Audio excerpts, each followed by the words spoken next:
Shalom, salam damai dalam nama Yesus Kristus bagi semua jemaat yang dikasihi Tuhan yang tetap setia berkebaktian dari rumah, khususnya jemaat GBKP Gedung Johor. Salam sehat bagi kita semua.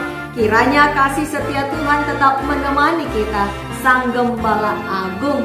Jemaat yang dikasihi Tuhan, firman Tuhan yang sampai kepada kita di hari Minggu tanggal 2 Mei tahun 2021 ini diambil dari kitab Mazmur. Mari kita buka bersama-sama dan kita baca bersama-sama Mazmur pasal 150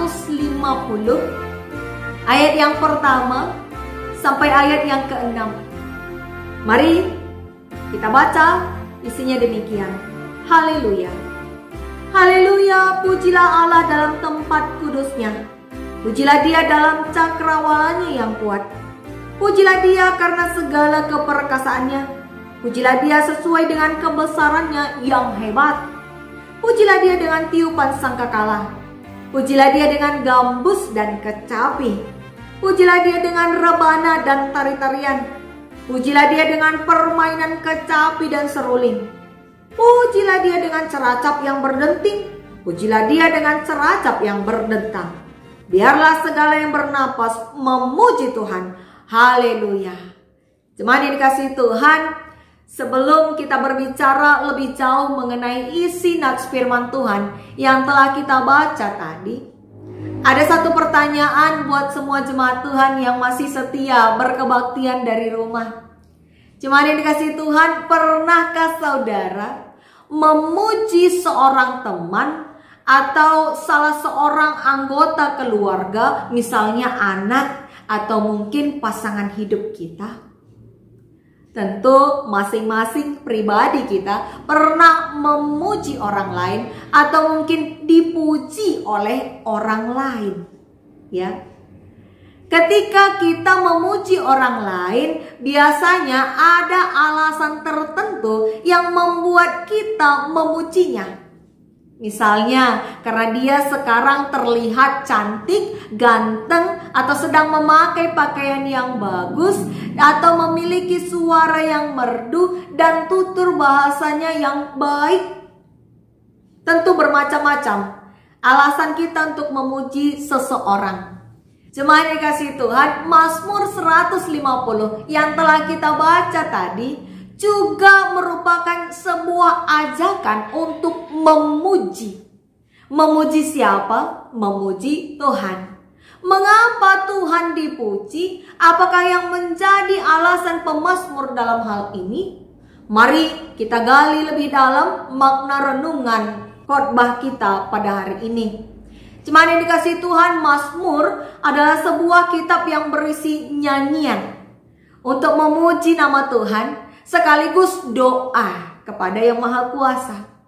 Di dalam Mazmur pasal 150 ini yang merupakan bagian terakhir dari kitab Mazmur, disebut orang Yahudi sebagai bagian dari Tehillim, artinya puji-pujian yang biasanya dinyanyikan dalam kebaktian penyembahan kepada Allah. Layaknya dalam gereja kita, yaitu penggunaan nyanyian dari kitab Denden yang kita nyanyikan dalam setiap kebaktian memuji nama Tuhan. Nah, Mazmur ini adalah ungkapan hati yang berisi ucapan syukur. Ucapan syukur dan ajakan untuk memuji nama Tuhan dengan sukacita berlandaskan iman. Iman kepada Tuhan. Sehingga Mazmur ini dibuka dengan kata haleluya yang artinya pujilah Tuhan. Ajakan pemazmur yang pertama di ayat 1 adalah mengajak setiap umat untuk memuji Tuhan, memuji Allah dalam tempat kudusnya. Apa artinya? Jemaat yang dikasihi Tuhan, kata kudus dalam bahasa Ibrani yang disebut kados artinya sebuah tempat yang dikhususkan, yang telah dipisahkan, yang telah dipilih sebagai tempat Allah yang tidak bisa dijangkau oleh manusia, sehebat apapun manusia tersebut. Ini menerangkan bahwa Allah di tempat maha kudusnya, Dialah penguasa tempat kudus yang sering kita pahami sebagai surga, ya kan? Tempat kudus yang kita pahami adalah surga. Pujilah Allah di dalam tempat kudusnya, yaitu di surga. Lalu berikutnya, ajakan pemazmur juga berisikan sebuah seruan kebesaran kuasa Allah yang perkasa dan kebesarannya yang hebat. Dikatakan di ayat yang kedua. Kalau kita mau mencari lebih dalam makna kata keperkasaannya dan kehebatannya yang besar di sini, bisa kita lihat melalui bahasa aslinya.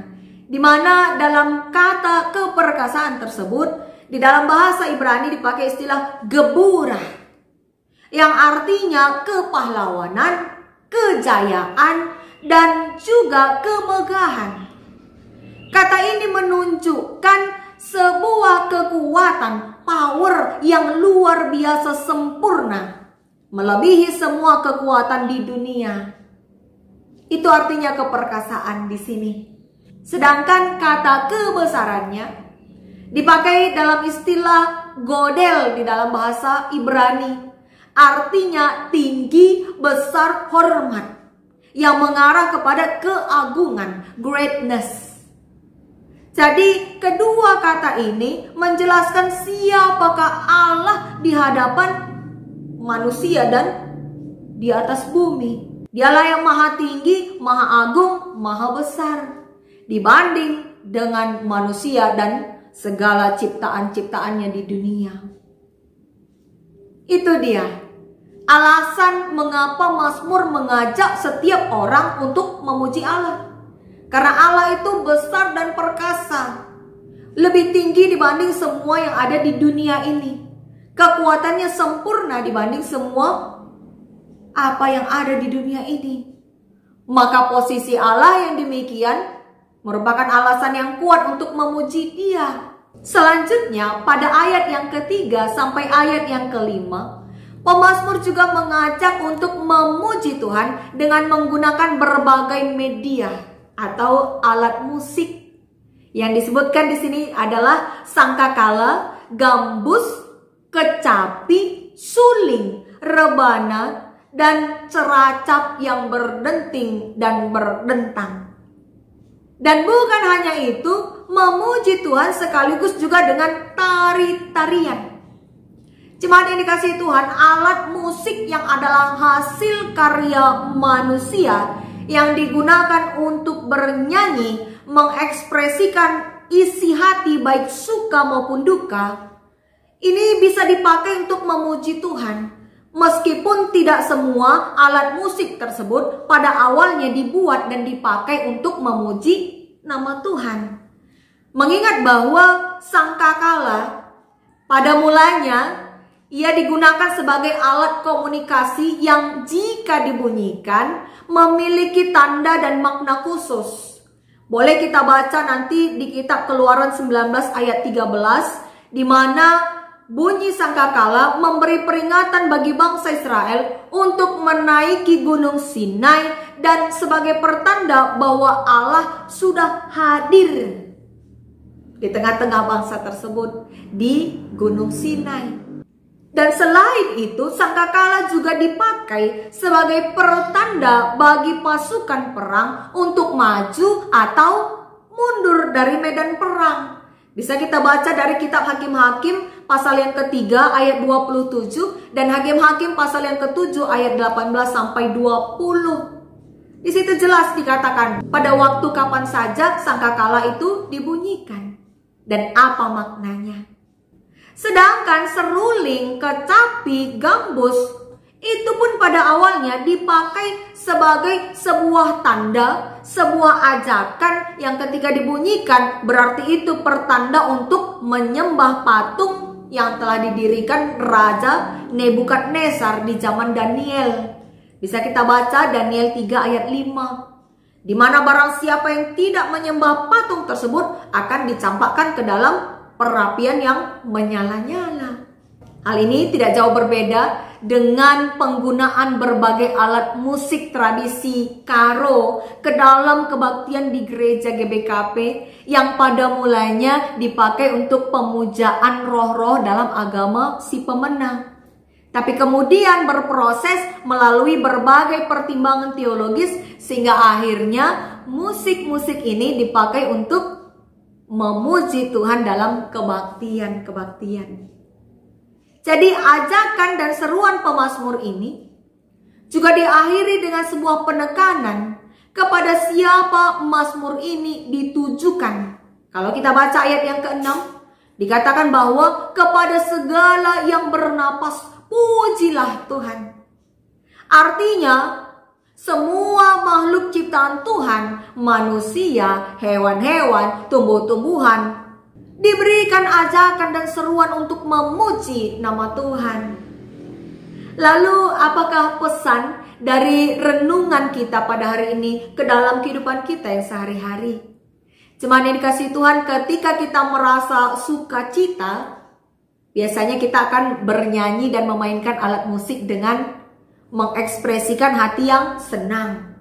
Misalnya dengan memukul gendang, bermain gitar, tamborin, dan lain-lain.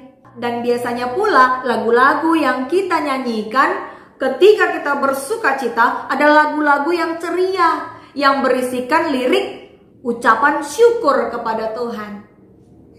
Berbanding terbalik ketika kita mengalami pergumulan atau duka cita. Biasanya kita menyanyikan lagu yang sedih, yang musiknya mengalun-alun lambat. Sehingga dengan demikian kita memperoleh ketenangan dan hikmat agar tetap mampu mengendalikan diri. Minggu ini disebut Minggu Kantate, artinya bernyanyilah.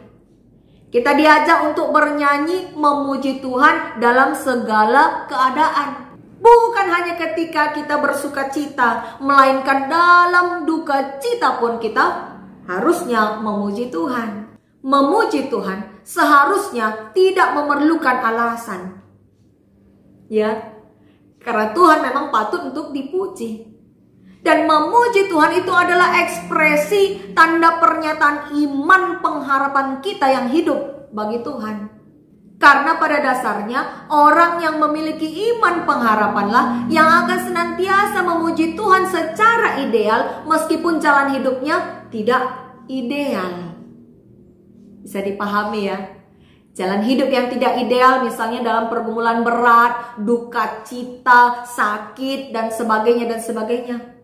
Tapi orang yang punya iman pengharapan kepada Tuhan dalam keadaan hidup yang tidak ideal sekalipun, dia tetap mampu memuji Tuhan secara ideal. Baik dengan nyanyian, dengan alat musik, dan sebagainya. Dan hanya orang yang berpengharapanlah yang mampu menyatakan bahwa besar dan ajaib segala pekerjaanmu ya Tuhan, Allah yang Maha Kuasa, adil dan benar segala jalanmu. Sebagaimana isi nyanyian Musa yang dinyanyikan mereka yang menang di dalam kitab Wahyu 15 ayat yang ketiga, bacaan kita yang pertama di hari ini. Lalu bagaimana dengan kita? Sudahkah kita mampu bernyanyi menyatakan bahwa Allah itu adil dan benar ketika kita mengalami pergumulan yang berat?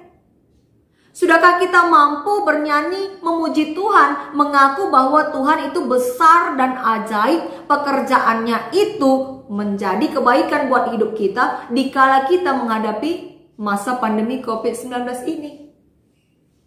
Jemaat yang dikasihi Tuhan, nats renungan kita hari ini, di mana pemazmur mengajak setiap yang bernapas memuji Tuhan, meskipun dengan menggunakan alat musik buatan manusia, yang seharusnya tidak begitu berharga, namun dilayakkan untuk memuji Sang Maha Kuasa.